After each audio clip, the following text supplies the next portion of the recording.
Tapi bukan berarti kita satu Indonesia dihebohkan.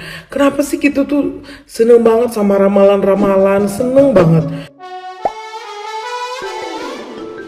Hola netizen yang tercinta. Penyebab meninggalnya Steffi Agnesia yang diduga karena santet yang dilakukan Icha Nisa Faradila hingga kini masih menjadi perhatian netizen yang budiman. Tudingan melakukan santet kepada Steffi Agnesia membuat Icha Nisa Faradila resah. Baru-baru ini Icha Nisa Faradila memberikan klarifikasi atas tudingan santet yang ditujukan kepadanya selama ini. Icha Nisa mengakui memang pernah bertengkar dengan Steffi Agnesia akibat kesalahpahaman. Namun ia menegaskan dirinya sama sekali tidak pernah berniat untuk mencelakai Steffi. Icha Nisa menjelaskan sakit yang dialami Steffi sama sekali tidak ada hubungannya dengannya dan keluarga. Bahkan ia mengaku pada Oktober 2023 lalu sudah bertemu suami Steffi untuk sumpah Al-Quran sebagai buntut tudingan melakukan santet yang ditujukan kepadanya.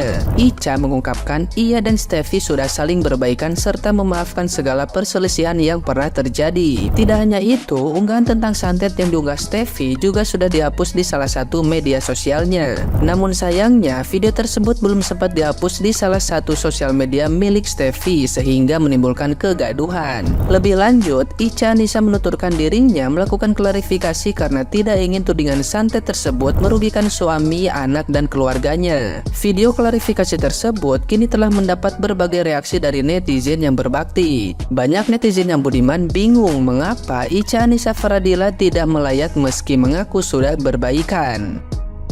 Nah, gimana nih menurut netizen yang terhormat? Silahkan berkomentar ya. Pernah nggak dengar istilah orang yang berbuat salah akan sibuk klarifikasi kemana-mana untuk menutupi kesalahannya? Tak bilangin ya mbak, saya itu pernah difitnah satu orang, suatu saat difitnah lagi orang lain lagi, suatu saat difitnah orang lain lagi. Selama saya tidak merasa melakukan apa yang dia fitnahkan, ya saya diemin aja. Ngapain saya sibuk klarifikasi kemana-mana? Kan saya nggak merasa berbuat. Ya sudah, diem aja. Gitu loh mbak.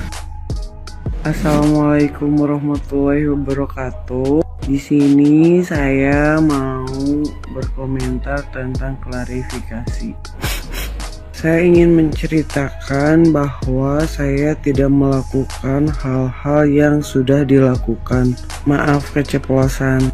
Setelah itu saya membuat feed atau story. Saya harap teman-teman semua mempercayai tentang klarifikasi saya. Saya sudah bersumpah loh. Masa belum percaya juga? Aduh. Lalu saya membalas komentar netizen dan berstatement, masa semua suami almarhum bersedih tapi masih bisa bikin konten. Terus saya hapus lagi. Emang iya dihapus? Iya kayaknya. Terus isinya di sana saya juga menyatakan bahwa berita ini menjadi berita hits karena video di TikTok belum dihapus. Emang Anda Tuhan? Banyak banget aturannya. Ini nih ciri-cirinya orang kalau apapun itu ingin sesuai dengan apa yang dia inginkan.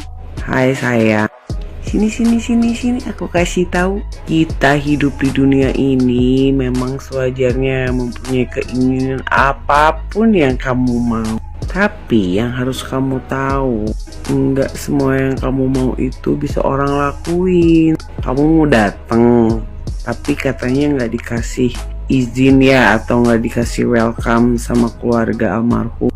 Ya iyalah, secara gitu loh.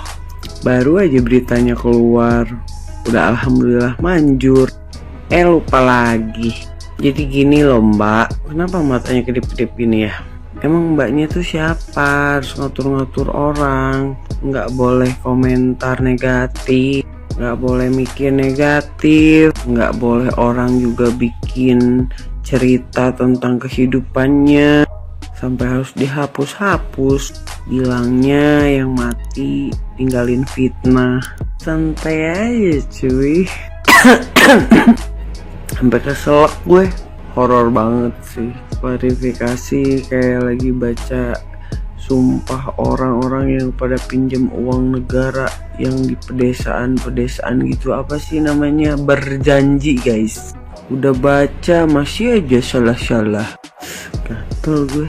Yaudah, kita persingkat aja. Saya sebagai netizen, setelah Mbak klarifikasi, saya tetap nggak percaya, nggak simpati, dan nggak mau tahu. Karena kalau kata gue sih, yang goblok ini ya, lu tuh nggak usah klarifikasi anjir, pakai ngatain orang, bikin konten segala kalau lagi sedih.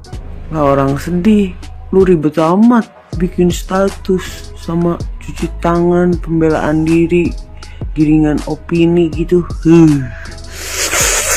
Sudah. Barusan kita sama-sama sudah lihat potongan cuplikan video ketika Ica melakukan klarifikasi preskon di depan wartawan media ya, menyatakan kekecewaannya, menyatakan perasaannya ketika dia belakangan ini banyak dituduh komentar-komentar nyinyir dari para netizen, juga dari para konten kreator, dari para media online yang membuat potongan-potongan video yang seakan dia adalah tersangka, pelaku, pengirim santet untuk diri almarhum Stefi Agnesia. Masya Allah, kalau buat Papi Seto sebagai umat muslim, sedih, salut, juga campur aduk lah pokoknya. Karena di video tadi Ica mengaku sudah melakukan pertemuan dengan almarhum Stefi Agnesia dan suaminya, dan melakukan sumpah di bawah Al-Quran dalam kondisi hamil juga. Masya Allah, itu bukan main-main loh netizen ya. Lebih dari sumpah pocong yang kalian tuntut para netizen. Untuk seorang muslim, sumpah di bawah Al-Quran, apalagi dalam kondisi hamil, itu tidak main-main. Jadi stop lah, sudah. Oke, jangan sampai komentar nyinyir, komentar menyudutkan, postingan-postingan, editan-editan video yang membuat nama Ica itu menjadi cemar, jadi jelek. Oke, hati-hati.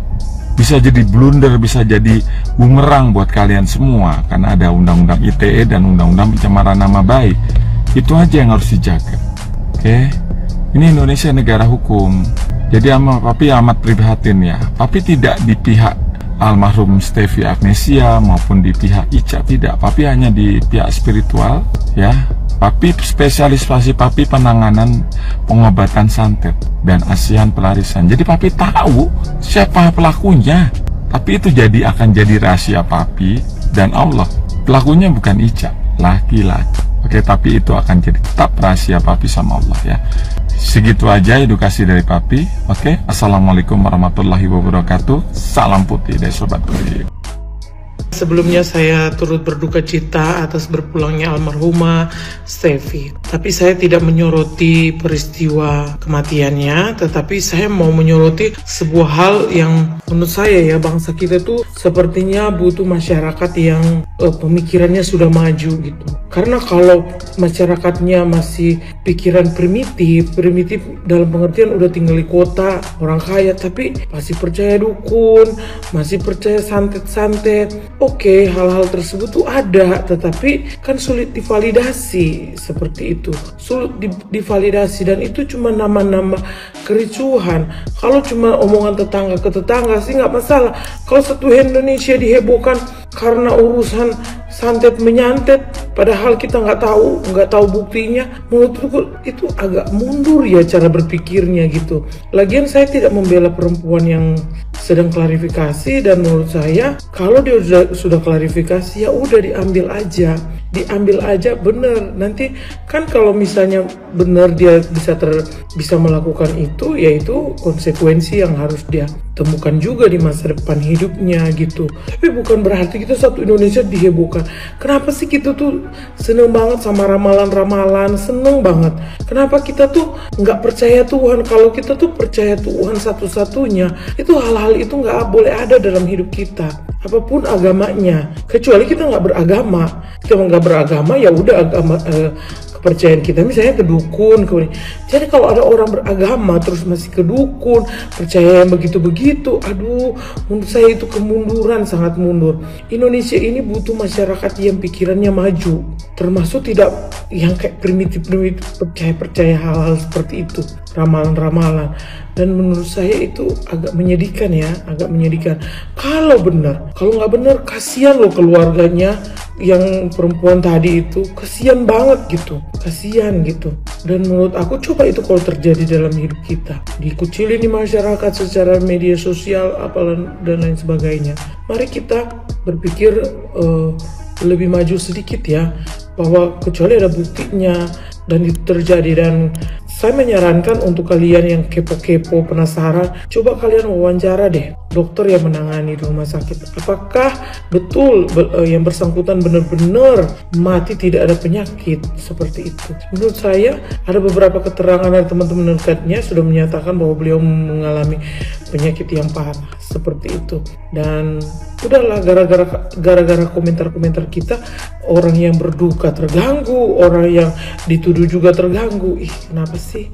Coba kita tuh menikmati aja, seperti itu, menikmati hidup. Kita percaya sama Tuhan satu-satunya, ya udah, nggak usah terlalu memikirkan hal-hal yang sebenarnya nggak ada buktinya juga, seperti itu.